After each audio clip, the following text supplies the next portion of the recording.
What's good, everybody? It's your boy back with another reaction video. And we're reacting to 3 true summertime horror stories. As soon as I said summertime, every time I hear that word, instantly start thinking of Will Smith's summertime. Not gonna talk about that entanglement stuff that everyone that we talking about. I'm like, hey, that's their business. They put it out there because it become public, but hey, that's their business. But anyway, it's summertime now, warm as hell. Well, it's warm right now. I had to close my window because I'm right by a highway, so it gets loud when the cars pass by. And I was like, why not summertime? I think this was uploaded yesterday or the day before yesterday, I'm not sure. This is from Mr. Nightmare, so I will be putting a link in the description to the original video, so you can go over there and watch it full screen on your computer or phone, whatever, what have you, and you can show his channel some love. So, without further ado, here we go.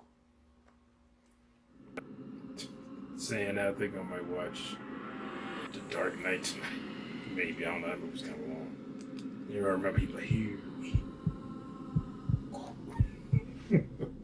My girlfriend of 7 years and I rented a beach house Airbnb in the that Hamptons was on Long like Island in in that 2018. My girlfriend's name is Alicia. The house was very secluded, and it literally sat right on the beach, like back door led to the dunes. It was also more or less a completely private beach during the day, except for the occasional locals going for walks or jogs along the dunes. We called Alicia. We were there for 3 days and 2 nights. During the daytime, for the most part, we lay in the sand with drinks, or we jump in the pool in the backyard of the house. The first night, we went to some local bars to drink a little bit, then went back to the house to relax and watch a movie. There's noises. The second day there, like I said, we basically did the same thing as the first day. And we left Only this all the time we hopped doors in the pool unlocked. first before going to lay on the beach There's to a dry homeless off. person in there with a butcher. The house was absolutely gorgeous, a fantasy home for Alicia and I. Woods surrounding the house, pool in the backyard, and beach 10 steps from the back door. There's a lot of unkept. It all seemed like it was going to be a fantastic weekend getaway. We stayed on the beach for many hours, until around maybe like 4 or 5.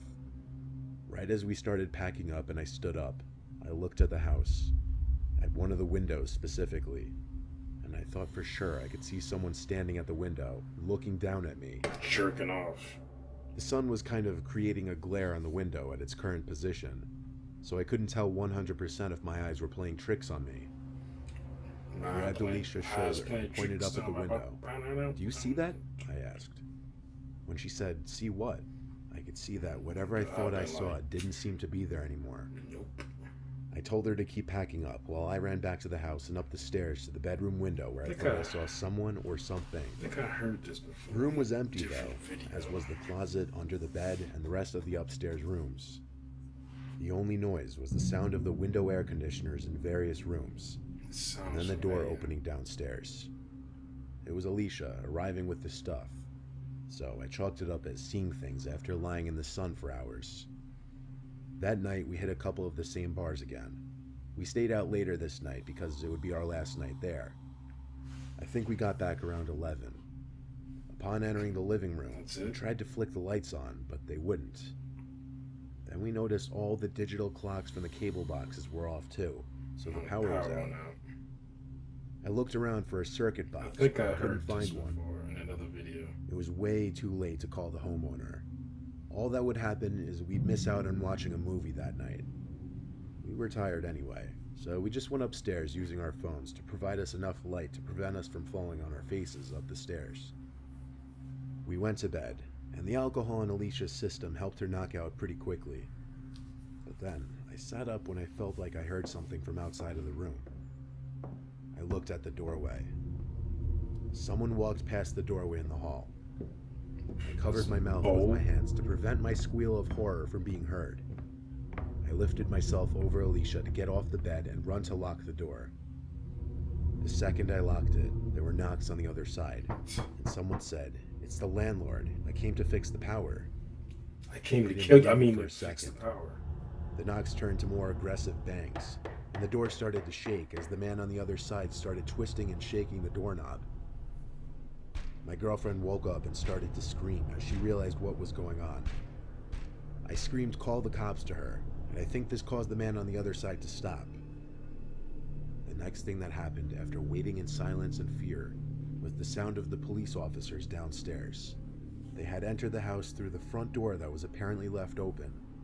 The police investigated, took a report, and said they'd let the local media know of the incident. They even helped us find the circuit box and restore power. The next day, we left first thing in the morning, and on the ride home, I called the landlord, who said he hadn't even been near the Hamptons for a few weeks. It's not like he turned the power. He did a Jason.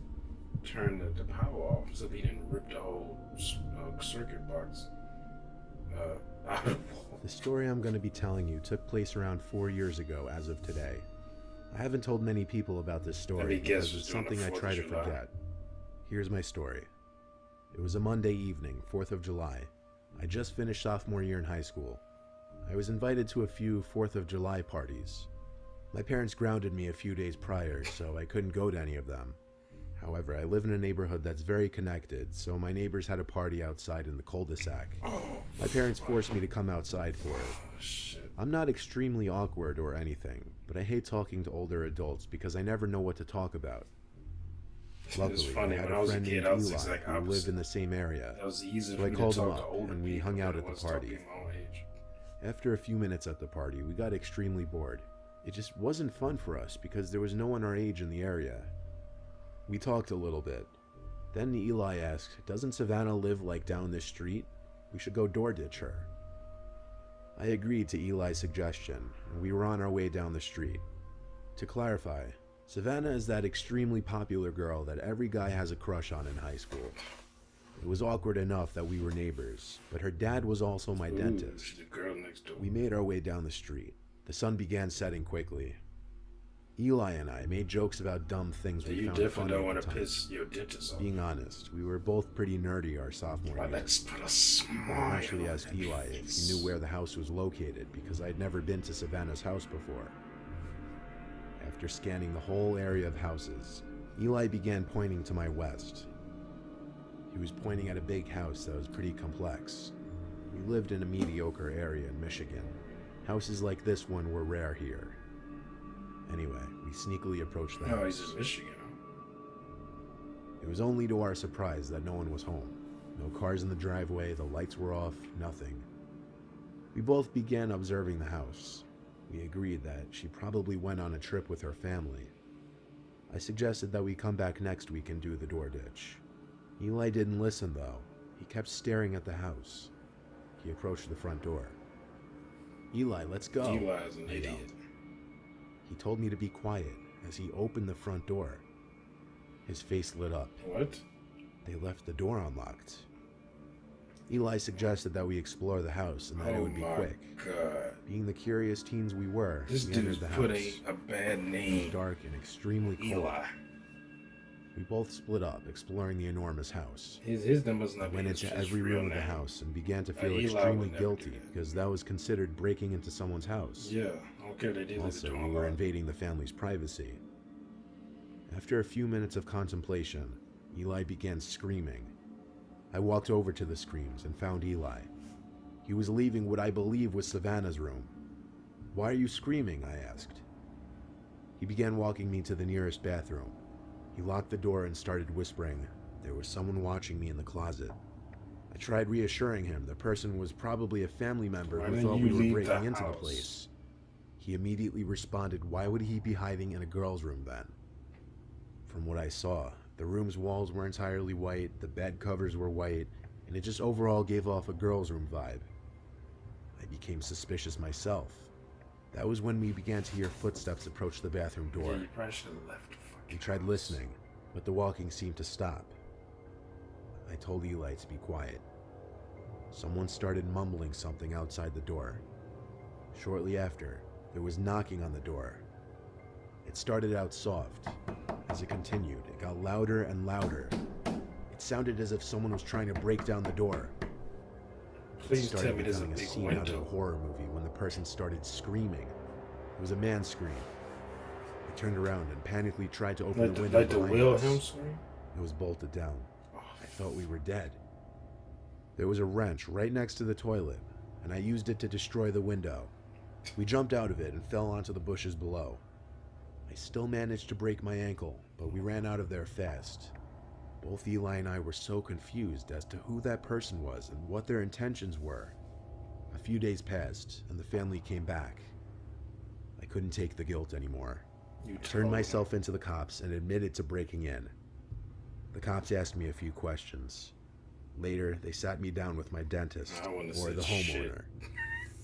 I began the conversation with, "Yes, I'm guilty, but the guy hiding in your daughter's closet nearly tried killing me." My dentist showed mercy and didn't press charges. However, he just started to become anxious as he told me, "We never invited anyone to stay at our house." Yeah, that was dumb.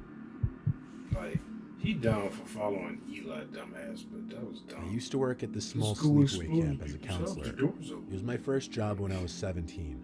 I don't care. He's a It was kid. the most I was a fun I kid could too, have man. at I wouldn't any have job done that dumb age. shit like that. Plus, it would get me away from my parents' house for a month.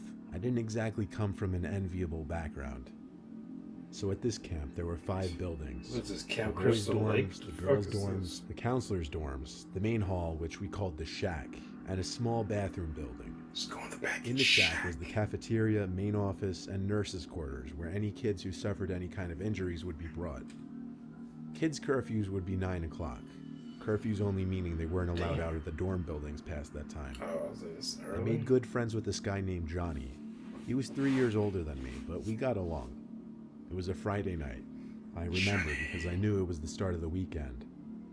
So for fun, Johnny and I went to hang out with these 2 girl counselors, who I'll leave their names out for privacy since I haven't seen them in many years. The 4 of us went out to the woods to smoke. No, One of the Jason girls would don't like that mid-sentence shit. when all we heard was a crunch of leaves in the vicinity. Surely a footstep. You heard All of our heads turned the same way and at the same time. We all heard it. Then, a few seconds later, there was a blinding flash. We didn't understand it Somebody just first. took a picture, yeah. Unnerved, all of us cut the smoke sesh short and exited the woods at an extremely quick pace. Being back on the campground Not felt a quite a lot run, safer but not a immediately, slow but we walk. became paranoid Speed that we were walk. being watched by one of the camp supervisors, and that the flash was a picture being taken. We would Need surely proof. get fired if we were caught smoking weed. So in a paranoid panic, we all rushed to our respective dorm buildings. The thing about me when I smoke weed, though, I get extremely paranoid and overthink everything. So as I sit in my bed, Maybe you it shouldn't away smoke at me, weed. wondering if it was indeed a camera flash, and who took that picture. I couldn't take it anymore. Well, I mean, it was I something had to go to the because shack everyone and else see if saw any it of the too. supervisors were still working and come clean. Every counselor had a key to the building, so I unlocked the door that led to the cafeteria section, and the door slammed behind me, echoing into the dark, empty building. The only light was coming from that hallway, which I would take to get to the main office, hoping there would be someone still working. You may think I was crazy to be doing this, but I'm not exaggerating when I say I get paranoid, and I really couldn't afford to lose this job over something that wasn't even my idea. However, I would feel out whichever supervisor was on duty and see if they had actually seen what we were doing. As I walked down the hall towards the office, though, I realized quickly that the office light was off. No one was in the building. Just then, I heard the familiar sound of the cafeteria exit door that I had just went through slamming again. Was I seen entering the building? Was I being followed? I hid behind the intersecting About to hallway get wall, fucked up. peeking my head around, waiting to see who would be walking into the hallway. No one ever did, though. But it took me longer than it should have to notice something peering around the doorway to the cafeteria. It was a person's head. They were doing exactly what I was doing, peering in my direction. When I realized this, I didn't care about being quiet anymore. I ran as fast as I could to the nearest exit, feet stomping on the wood flooring. I ran to the counselor dorm, where only 3 counselors were still chilling in the common area, one of them being Johnny. I told him and only him about what I just witnessed. I didn't know what to think other than I was being followed. I think Johnny could tell I was being a little extra paranoid because I was high, so he told me to just go to my room and lock the door. He made sure to lock the main entrance to the building because I think I scared him too. That night I lay awake for a while, thinking, nervous. So many unanswered questions from one night. The beds in every counselor's room lay right next to a window without blinds, so moonlight would pour in on clear nights, but not on this cloudy night. It was just pure darkness. Until, however, many hours after laying down, a flash filled my room. Lightning? No. There was no thunder, not even rain. I looked at the window, and all I saw was someone's silhouette out there. Who is this? And they noticed me noticed them. I saw their hand making a waving motion at me. Oh, boy. That was the last straw. I left my room screaming for Johnny. He had already gone to bed at this point, so I banged on his door till he opened up. I told him the man who was following me was at my window, so he went to check with me, but figures, he was gone. Johnny asked me if I was still high. I told him not at all, it had been hours. I asked if we should call the cops or something. He said no. He told me to sleep on the floor in his room with my blankets if it made me feel better. Low-key, I think he wanted me to because he was scared just like I was. I didn't understand why on the surface he was pretending to not take this seriously, given that he saw the first flash in the woods with me. I did sleep in his room, though. I didn't want to sleep alone. I was too terrified. Probably just don't want to admit it. The next day, I went to the main office to talk with one of the supervisors. She didn't really know what to do. She didn't call the police, but she gave me permission to call them if something else happened, for the safety of the children. But nothing happened again. Not until the last day on the job for counselors. This was when the kids had already went home. It was the day we were supposed to pack up and leave. I woke up to 4 pictures taped on my window. One zoomed in on me in the woods that night with Johnny and the 2 girls. A second picture of me sleeping in my bed. A third picture of me entering the shack building that night we smoked, confirming I was being watched and followed. And the 4th picture, a zoom in of my license plate number. I took the photos and showed them to the same supervisor. She kept them for evidence after writing down my whole story, including the smoking weed part. This was many years ago now, and nothing ever happened again. But I was scared to death that the picture of my license plate was some kind of threat, that whoever it was would track me. I still don't know who took those pictures. They're in the back seat. Oh, that's kind of scary. Like, because the person zoomed in on you. So, I'm guessing they're Polaroids. Can you zoom with a Polaroid? I haven't taken a picture with a Polaroid. Seems like, well, I haven't seen a Polaroid camera, like, in person since the mid-90s. But that is like, clearly they are infatuated with him because they zoomed in on him and was following him and only him. So I've never been camping. I've never been. There was an opportunity once. Grade was I think I was in the 5th grade and they were gonna have a camping, like not camping, but a summer camp thing. My school, they didn't have their school, and then some other schools in the area, and they were gonna have I think they said 4th, 5th, and 6th graders. No, it's 4th, 5th. Sorry, it's 4th, 5th, and I think 3rd graders who were gonna go. And I remember my dad said, because I asked him about it, and I really wanted to go, because some of my friends were going. And he was like, you ain't going out because this was in a white area, and other schools in a white area too, so the majority of people going to be there were going to be white. And he was like, you ain't going out there with the white people in no woods. And other kid. Um, I remember it was like I was just disappointed. But I didn't say why not. He just said you go out to the white. I think he said you go out to the white people in the woods because he didn't know where the place. I remember giving him the slip, or like it's kind of like a brochure or something they gave everybody. And plus, my dad was like, I ain't paying for that because it was. I want to say they wanted like $100, or it might have been a little bit more than that, per kid to go. So I'm sure that was for like food, obviously. Probably using all that to pay workers, upkeep, all stuff like that. Gas for the buses. Even though that might have been on the school, but I wanted to go so bad because it was happening in the summer. So and I was like, I remember I gave it to him because they gave us the brochures at the end of the school year, and I remember giving. I think it was like in May.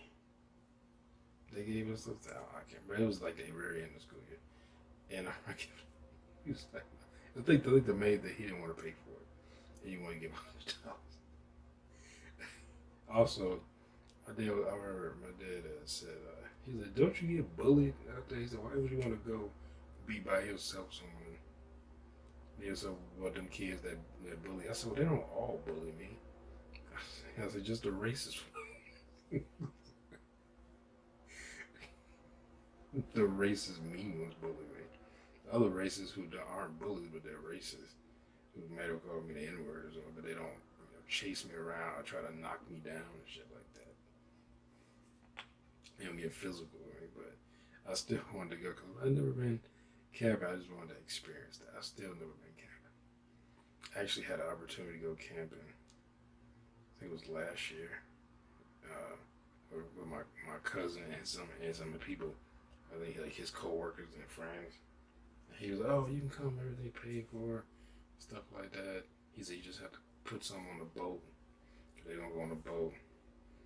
And at the time, I was like, I had to pay, because I've been trying to pay for my car to get fixed. My transmission went up. And I was like, man, I ain't got the money for that. I mean, I could have went, but I just had to pay for a plane ticket.